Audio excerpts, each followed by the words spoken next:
ਵਾਹਿਗੁਰੂ ਵਾਹਿਗੁਰੂ ਜੀ ਕਾ ਖਾਲਸਾ ਵਾਹਿਗुरु जी की फतेह।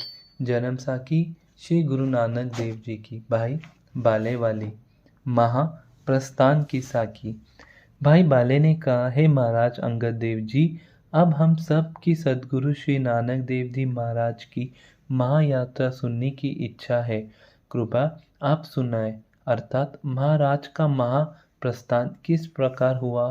अंगद देव जी ने कहा, आप यह साखी भाई बुड्ढा जी से सुनो तो अच्छा है, क्योंकि जैसे आपको एक बार गुरुजी ने तलवंडी भेज दिया था, उसी प्रकार गुरुजी ने मुझे खजूर में भेज दिया था और भाई बुड्ढा जी ने महाराज की अंतिम लीला देखी थी, इसलिए उनसे सुनना उचित है।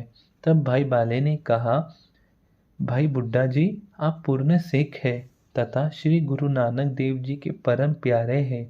आप हम लोगों पर कृपा करके उनके चलने की साखी कहने की कृपा करें। भाई बुड्ढा जी कहने लगे, एक दिन नानक देव जी के पिता श्री कालू जी ने कहा, हे बेटा नानक, मुझे रात्रि के समय स्वप्न में पितरों ने कहा है कि तुम बैकुंठ में आ जाओ। तब गुरुजी ने कहा, हे पिताजी, जहाँ आपकी इच्छा हो वहाँ रहो।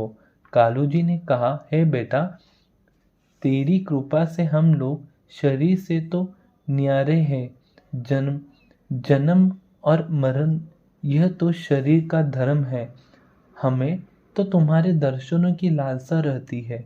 गुरुजी ने कहा, हे पिताजी, आप बैकुंठ को चलो तथा हम भी तुम्हारे पीछे पीछे आते हैं।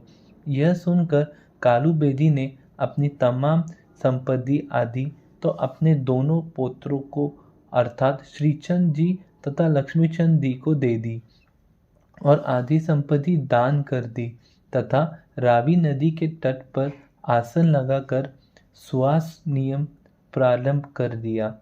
दशम द्वार के निर्देश अपने प्राण त्याग किए।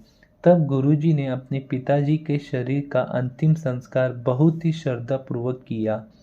उनके प्रकार के दान दिए, साधुओं गरीबों को भोजन वस्त्र आदि दिया गया।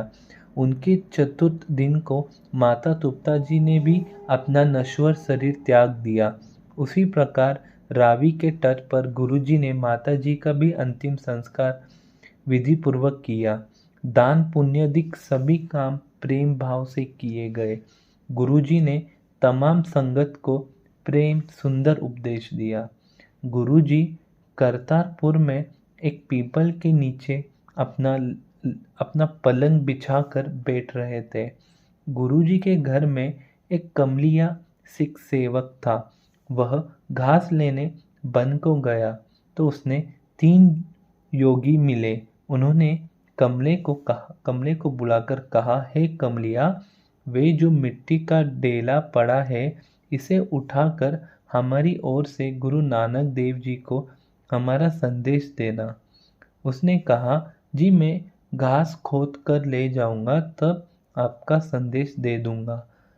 तब एक योगी ने अपने योग बल से वह घास का ढेर लगा दिया और कहा, ले भाई, जितना तुम्हें घास चाहिए उतना उठा ले। कमलिया ने घास उठा लिया और मिट्टी का डेला भी ले लिया। गुरुजी के निकट आकर घास फेंक दिया और मिट्टी का डेला गुरुजी के आगे रख दिया। गुरुजी ने कहा, हे कमलिया, आज तो तुम बहुत ही शीघ्र आ गए हो, क्या घास किसी दूसरे का ले आए हो। तब कमलिया ने कहा कि बाहर जंगल में 3 योगी मिले हैं, उन्होंने यह मिट्टी का डेरा दिया है और कहा है गुरुजी को हमारा संदेश दे देना। सो मैंने संदेश आपको दे दिया है। गुरुजी ने 3 बार कहा, हे कमलिया, हमारा संदेश लाए हो। फिर कहा, हे कमलिया, साधारण को बुलाकर ले आओ।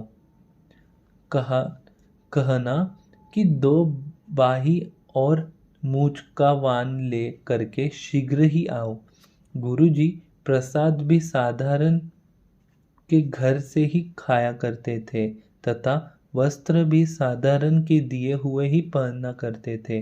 कमलिया ने साधारण को जाकर कहा, हे साधारण, आपको गुरुजी बुला रहे हैं।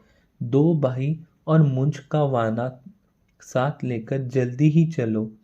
उसने कहा, हे भाई, मैं भोजन कर लूँ। कमलिया ने कहा, यह तो आपको आज्ञा नहीं है। अच्छा, खा लो। अंत में साधारण गुरुजी के निकट जाकर प्रणाम करके कहने लगा, हे महाराज, इतने उतावले भाव से आपने किस लिए याद किया है? गुरुजी ने कहा, हे साधारण, कमलिया ने हमें महायात्रा का संदेश लाकर दिया है। तू हमारे साथ बेले में चल।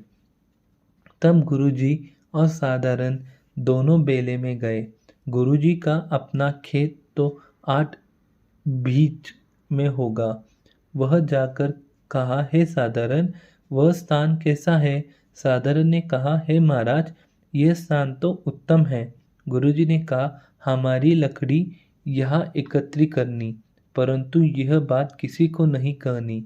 फिर गुरुजी ने लौट कर कहा, हमारी चादरें धो लाओ।